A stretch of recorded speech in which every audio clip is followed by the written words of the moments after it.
வணக்கம் நண்பர்களே. Tamil CP serial சும்மா பரபரப்பா போயிட்டு இருக்குன்னே சொல்லலாங்க. பரபரப்பான கட்டத்துல அதிரடி திருப்பங்கனங்க பார்த்தோன்னா, நம்ம ஜனகா அம்மாவும் வீட்டை விட்டு வெளியேறாங்க. இந்த தமிழ் இல்லாத வீட்டில் நான் இருக்க மாட்டேன். தமிழ் எங்கே இருக்காங்களோ அங்கே தான் நான் இருப்பேன். ஏன்னா அவங்க ஃபேமிலியில் எல்லாரும் அவ்வளோ நல்லவங்க. தேவையில்லாமல் கணேசன் அவங்கள வீட்டை விட்டு அமுதாவோட சேர்ந்து விரட்டிட்டான் அப்படின்னு கோபத்தில் நம்ம ஜனகா அம்மாவும் வீட்டை விட்டு வெளியேறி நம்ம தமிழ் அம்மா கிட்ட போய் கேட்குறாங்க. தமிழ் அம்மாவாக இருக்க ஹசினா கிட்ட, நான் இந்த வீட்டில் தான் இருப்பேன், எனக்கு அந்த வீட்டில் உண்மை இல்லை, அப்படி இருக்க நேரம் அங்கே இருக்க எனக்கு பிடிக்கல, நான் தமிழ் எங்கே இருக்காலோ அங்கே தான் இருக்க போகிறேன், இங்கேயே நான் என்னோட பணம் பதவி எல்லாத்தையும் நான் விட்டுட்டு இங்கே உங்கள் ஏழ்மையில் நான் உங்கள் கூட பங்கெடுத்து உங்கள் கூட வாழலான்னு முடிவு பண்ணிட்டேன் அப்படின்னு ஒரு முடிவை நம்ம கசினா அவங்ககிட்ட நம்ம ஜனகம்மா சொல்ல நேரம் வேற வழி இல்லை, ஜனகம்மாவை ஏற்றுக்கிட்ட தான் செய்கிறோம் அப்படின்னு அந்த இடத்துல சரி எங்கள் கூட நீங்கள் வாழலாமா அப்படின்னு அந்த இடத்துல சொல்லுறாங்க. அவங்ககிட்ட ஒரு புடவையை வாங்கி நம்ம கசினாட்டிருந்து வாங்கி ஜனகம்மாவும் உடுத்தி தன்னை அந்த சிச்சுவேஷனுக்கு தகுந்தவாறு மாற்றிக்கிறாங்க. அதோட பழையபடி எனக்கு எதில் நிம்மதி கிடைச்சோ அந்த வாழ்க்கையை நான் ஆரம்பிக்கேன் அப்படின்னு இட்லி வியாபாரத்துக்கு அடியெடுத்து வைக்கிறாங்க நம்ம ஜனகம்மா. அதை பற்றி தான் இந்த வீடியோக்குள்ளே பார்க்க போகிறோம். அதுக்கு முன்னாடி சேனலுக்கு லைக் அண்ட் சப்ஸ்கிரைப் பண்ணுங்கள் ஃப்ரெண்ட்ஸ். பக்கத்தில் இருக்க பெல் ஐக்கானையும் கிளிக் பண்ணுங்கள். அப்போ தான் நான் போடுற ஒவ்வொரு வீடியோவும் நோட்டிஃபிகேஷனாக உங்களுக்கு கிடைக்கும். வாங்க ஃப்ரெண்ட்ஸ் வீடியோக்குள்ளே போகலாம். ஃபஸ்ட்டு எடுத்த உடனே பார்த்தோம்னா ஒரு செம அதிரடியான பரபரப்பு கட்டம் தான். பரபரப்பான கட்டத்தில் நம்ம பார்க்க இருக்க நேரம் தாங்க கரெக்டாக நம்ம ஜனகம்மா கிட்ட எல்லா உண்மையும் சேது உளறி கூட்டுறாங்க. இந்த பாருங்க, தமிழ் எங்கே, தமிழ் கையால் ஒரு காஃபி குடிக்கணும் அப்படின்னு தேடுறாங்க நம்ம ஜனகம்மா. அப்போ தான் இந்த அமுதா அவங்க தன்னோட அம்மா இப்படி ஒரு காரியத்தை பற்றி தமிழை வீட்டை விட்டு வெளியேறட்ட எங்கள் அப்பா அம்மா ரெண்டு பேருமே காரணமாக இருந்துட்டாங்க அப்படின்னு அந்த இடத்துல சொல்லு நேரம் அரண்டு போகிறாங்க. என்ன செய்தோ நீ சொல்லதெல்லாம் உண்மையா? ஆன்மா தேனு அவங்க நம்ம வர்ஷினியோட நெக்லஸை எடுத்துட்டாங்கன்னு பொய் பழியை போட்டாங்க. உண்மையாட்டே அந்த கட்டிலுக்கு கீழே தான் அந்த நெக்லஸ் இருந்து தேனு எடுக்கலை. அவங்க ரொம்ப நல்லவங்க. ஏன்னா இந்த வீட்டில் உள்ளவங்க பழியை போட்டு விரட்டிட்டாங்க. முக்கியமாக எங்கள் அப்பா தான் காரணம் அப்படின்னு அந்த இடத்துல கணேசனை போட நேரம் அப்படியே ஏன் எதுக்காக இதெல்லாம் செய்திருக்கீங்க, நான் இல்லாத நேரம் எப்படி தமிழ் குடும்பத்தை அவமானப்படுத்திட்டாங்களே அப்படின்னு நம்ம சிபியை திட்டுறாங்க.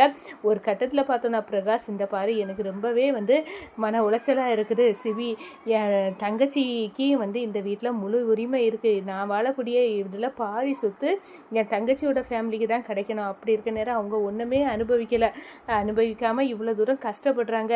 அவங்களுக்கு இந்த வீட்டில் உள்ள இதெல்லாம் அனுபவிக்க உரிமை இருக்குது. ஒரு நெக்லஸுக்கே அவள் எடுக்கலை, நான் தான் வாங்கி கொடுத்தேன், அதுக்கே இந்த வழிப்படுத்துகிறாங்கன்னா அவங்க எப்படி என் தங்கச்சி ஜெயாராணியை ஏற்றுக்கிடுவாங்க? சிபி நீனாவது போய் தமிழெல்லாம் கூட்டிகிட்டு வா அப்படின்னு சொல்ல நேரம், இல்லைப்பா நான் கூட்டிகிட்டு வர போகிறதில்ல, நான் அவங்க செய்தது தப்பு தான், இந்த வீட்டில் உள்ளவங்க செய்தது தப்பு தான், அதுக்காக கணேசனையும் அமுதாவையும் நான் அவ்வளோ திட்டிட்டேன், அது ஈக்குவல் தான், இனிமேல் நான் போய் அவங்கள அழைச்சிட்டு வர போகிறதில்ல அப்படின்னு சொல்ல நேரம் நம்ம பிரகாஷுக்கு ஏகப்பட்ட குற்ற உணர்வு.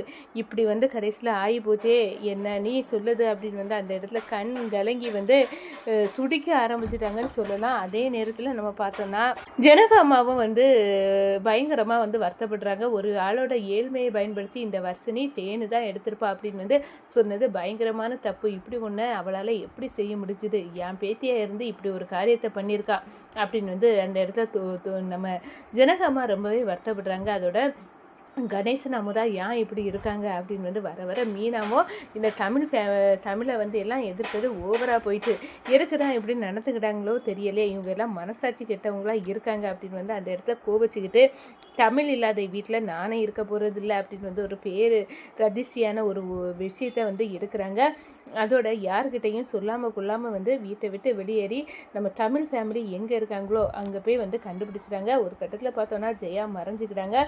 நம்ம ஹசினா எதுக்காகமா இங்கே வந்தீங்க அப்படின்னு சொன்னாரோ, என் தமிழ் இல்லாத இடத்துல நான் இருக்க போகிறதில்ல, இங்கே உங்களுக்கு கூட தான் நான் இருக்க போகிறேன் அப்படின்னு சொல்கிறாங்க. என்னம்மா சொல்கிறீங்க, உங்கள் வீட்டில் எல்லாரும் உங்களை தேடுவாங்களா, நீங்கள் எப்படி இருக்க வேண்டியது ஆள், இங்கே எப்படி நீங்கள் இருக்க போகிறீங்க அப்படின்னு சொன்னார். அதெல்லாம் நான் பார்த்துக்க வேண்டிய விஷயம், நான் இங்கே தான் இருப்பேன், தமிழ் இங்கே இருக்காளோ அங்கே தான் நானும் இருப்பேன் அப்படின்னு நம்ம ஜனகம்மா முடிவெடுத்து ஹசினாட்ட ஒரு புடவை வாங்கி ஏழ்மையாட்டு தன்னை மாற்றிக்கிறாங்க. நான் இனி இங்கே தான் இருக்க போகிறேன், இது என்னோட வீடு அப்படின்னு அந்த இடத்துல இருக்கிறாங்க.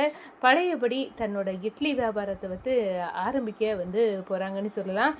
நான் வந்து இப்போ எனக்கு பணம், பதவி, செல்வாக்கு, புகழ் எல்லாத்தையும் நான் வந்து தூர போட்டுட்டேன். அதால் எனக்கு கிடைக்காத நிம்மதி இங்கே தமிழ்கிட்ட வாழறதுல தான் இருக்குது. அப்படி இருக்குன்னா இருக்க நேரம் அந்த இதெல்லாம் கவனிக்க இப்போ சிபி இருக்காம்ல, அவன் எல்லாத்தையும் கவனிச்சுக்கிடுவான்.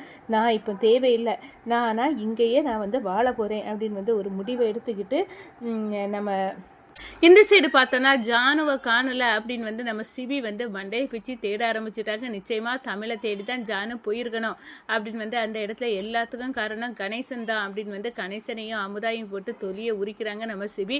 ஒரு கட்டத்தில் பார்த்தோன்னா தமிழ் எங்கே இருக்காளோ அவளை தேடினா தான் கண்டிப்பாக ஜனகாமாவை பிடிக்க முடியும் ஜானுவை அப்படின்னு வந்து முடிவெடுத்து நம்ம சிபியும் அவங்க அப்பா பிரகாசம் வந்து வலை விரித்து நம்ம ஜனகாமாவை வந்து தேடுறாங்க.